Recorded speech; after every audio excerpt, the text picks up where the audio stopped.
답답한 마음에 여기저기 알아보다가 여기에 사연을 보냅니다. 저는 지난 9월 20일에 일방적인 폭행을 당했습니다. 친구를 기다리면서 게임을 하고 있었는데 이 근처 액세서리 가게 사장이 차에서 내리라고 하더니 저를 어두운 곳으로 끌고 가서 폭행을 했습니다. 근처 주민분에게 도움을 요청했으나 그분은 그냥 지나치셨고 바로 앞에서 영업 중이던 치킨집에 들어가서 112에 전화를 걸었습니다. 혹시나 피해가 갈까 싶어서 바로 치킨집에서 나왔는데 이 가해자는 저에게 말도 안 되는 협박들을 했습니다. 15분 정도 지난 뒤에 파출소에서 경찰관 분들이 도착을 했습니다. 이 상황 설명을 하던 중에 구급차가 도착을 했고 저는 응급처치를 받았습니다. 그런데 그때 가해자가 제가 먼저 침을 뱉고 폭행을 했다라고 하더라고요. 저는 거짓말을 하고 있다고 항변을 했지만 경찰관 분들은 쌍방폭행으로 접수를 했고 경찰서에서 잘 판별을 해주겠다라고 하셔서 그대로 귀가했습니다. 치킨집에 CCTV도 있었어요. 그런데 다음 날 경찰서에 연락을 했더니 담당 형사가 없다고 또 전화를 받지 않더니 계속해서 연락이 안 되더라고요. 그렇게 10월이 됐고 계속해서 경찰 측에서는 담당 형사가 없으니 조사를 미룬다고 했습니다. 사건을 접수하고 한 달 반이 지나서 상해 진단서를 제출을 했고 이 조사에 응했습니다.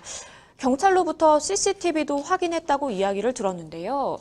그리고 12월 16일에 검찰 송치, 또 12월 18일에 담당 검사가 배정이 됐고 23일에 혐의 없음으로 종결이 됐습니다. 바로 증거 불충분이 이유에서였는데요. 3개월 넘게 마음을 졸이면서 기다리고 있었는데 이 끝끝내 피의자로서 혐의 없음 처분을 받으니까 너무 황당하고 억울합니다. 이 가해자가 이 경찰서에 인맥이 있다고 협박을 했었는데 요즘 같은 시대에도 매수가 가능할까 싶은 생각까지 듭니다. 제가 가해자를 다시 고소할 수 있는 방법은 없는 건가요? 일방적으로 맞고도 피의자가 되는 상황 정말 힘듭니다라는 사연이 접수가 된대요. 정말 일방적으로 이렇게 폭행을 당하고도 내가 같이 피의자가 된 상황 의외로 굉장히 많은데 변호사님은 좀 어떻게 보셨나요? 일단은 가해자가 매우 어떤 거는 이제 교묘하게 이제 어떤 증거 그러니까 폭행의 증거를 이제 드러나지 않는 상황에서 폭행했기 때문에 억울한 상황이 발생하신 것 같습니다. 네. 그렇죠. 굉장히 좀 안타까운 상황 같다라는 마음이 저희도 드는데 사실은 이제 상담을 많이 하시다 보면 네네네. 이 폭행 사건 같은 경우에 말씀하신 것처럼 명백한 증거가 없는 상황에서 아니 나는 일방적인 폭행을 당했는데 나도 같이 폭행을 한 것처럼 이게 쌍방 폭행으로 접수가 네. 돼서 실제로 이제 조사가 되는 경우도 많이 보셨잖아요. 그렇죠? 그렇죠. 많이 있죠. 네. 네. 그런 상황에서 사실은 기준이 좀 애매하다라는 목소리도 나오게 되는데 이 부분은 좀 어떻게 생각을 하시나요? 그러니까 보통 이제 경찰이 출두했을 때 이제 보통 이제 일방적으로 맞은 경우도 명확한 입증이 안 되면은 일단 경찰에서나 수사기관에서는 쌍방 폭행으로 일단 사건을 접수한 다음에 그렇죠. 거의 정당방위인지 아니면 일방적 폭행이 있는지를 따져서 조사를 하게 되거든요. 일반인들 입장에서는 내가 왜 저기 일방적 맞았는데 내가 쌍방 폭행으로 접수했느냐 이해 안 갈 수 있지만은 그 부분은 그렇죠. 수사기관이나 법정에서 충분히 다투셔야 할 부분이 됩니다. 예. 그렇죠. 그러니까 내가 이게 일방적으로 맞은 것인지 같이 뭔가 정당방위를 하면서 이렇게 몸이 뒤엉키게 된 것인지 정말로 쌍방 폭행이 있었던 것인지 이걸 참 구분하는 기준이 좀 애매하고 판별하기가 좀 힘든 것 같은데요. 일단은 이 상담자분께서 말씀하신 게 혐의 없음 처분이 나온 것 같아요. 네네네. 그런데 이걸 내가 정말 불복을 하고 싶다라고 하면 실제로 이게 가능한 상황인지 궁금하다라고 하셨거든요. 그러니까 이제 보통 검찰에서 불기소 결정을 하게 되면은 다툴 수 있는 절차가 있습니다. 통상적으로 하는 게 검찰 항고, 그렇죠. 그러니까 결정이나 명령, 법원의 결정이나 검찰의 결정에 명령에 불복할 경우는 항고 제도가 있는데요. 일단 첫 단계가 검찰 항고 제도를 활용할 수 있습니다. 검찰 항고라는 것은 불기소 처분 항고에 대해서 다투는 건데 다만 기간 제한이 있습니다. 항고 기간이. 항고 기간이 있어서 항고 결정문을 받은 날부터 30일 이내에 그 접수를 하지 않으면은 항소 기각 결정을 받게 됐습니다. 예. 이 상황 같은 경우는 날짜가 언제라고 연말 12월이라고 하신 것 같아요. 예, 그러면은 12월 23일이라고 말씀을 만약에 해주셨네요. 항고 그 원처분 결정, 그러니까 불기소 결정을 받았다 한다면은 31년이니까 1월 지금이 2월이죠. 그렇죠. 항고 기간은 도과했다고 봐야 되는 네. 사안인데요. 다만 예외적으로 원래 항고 기간을 검찰 항고 기간을 도과해서 항고장을 접수하면은 검찰에서는 통상적으로 항고 기각 결정을 합니다. 네. 다만 이제 우리 그 법을 보면은 중요한 증거가 새로 발견된 경우에는 항고 기간 도과했다 하더라도 항고를 기각하지 않고 다시 검토를 하게 됐습니다.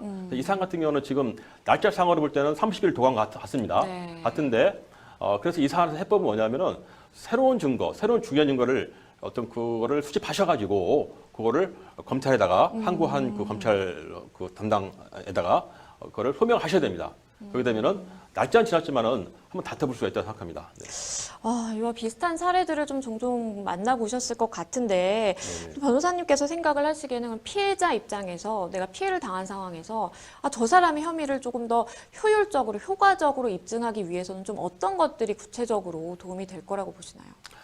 이런 사건, 이 사건을 제가 이제 보면은 기본적으로 그 가해자가 피해자를 사람이 없는 골목, 어두운 골목에 데리고 가서 일방적으로 폭행을 한 사안이지 않습니까? 네네. 그거는 그렇기 때문에 목격자가 존재하지 않는 없죠. 거예요, 일반적으로. 그리고 CCTV도 없을 겁니다.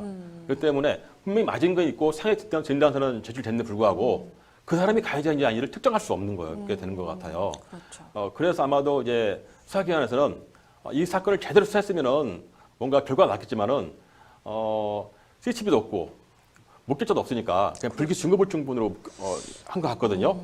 제가 볼 때는 지금 이 상황에서는 이분 입장에서는 불기소 결정에 대해서 항고를 하셔서 항고가 지났기 때문에 새로운 중요한 증거가 있어야 되는데 있어요. 그 새로운 증거가 무엇이냐가 제일 중요한 거 아니겠습니까? 그렇죠. 제가 볼 때는 이 사안에서는 지금 그 폭행한 가해자가 이제 불기소 결정이 났기 때문에 상당히 방심을 하고 있지 않을까 싶습니다. 그래서 한번 찾아가셔서 내가 당신이 나를 때렸는데 이거 진짜 당신 혐의 없이 나왔는데 이거 너무 억울한 거 아니냐. 한번 만나서 유도신문을 해서 한번 자백성 진술을 받아두는 것도 괜찮을 것 같고요. 또 하나는 당시 상황 이제 맞고 나서 곧바로 이제 그 치킨집 가게를 찾아간 거 아니겠습니까? 근데 그분이 이제 당시 상황에 대해서 목격할 수 있는 그렇죠. 좀 알 수 폭행 있어요. 현장까지는 직접 목격하지 않았다 하더라도 맞아서 왔고 또 경찰 출석했을 때 가해자가 경찰에서 저 사람이 먼저 날 때렸다 이런 말을 하지 않았습니까? 그런 거 봤을 때는 충분히 가해자가 피해자를 폭행했을 가능성이 높은 사건이거든요. 그렇죠. 이런 관련 어떤 그런 사항에 대해서 목격자 진술서를 확인서를 하나 받아두셔도 좋을 것 같습니다. 네.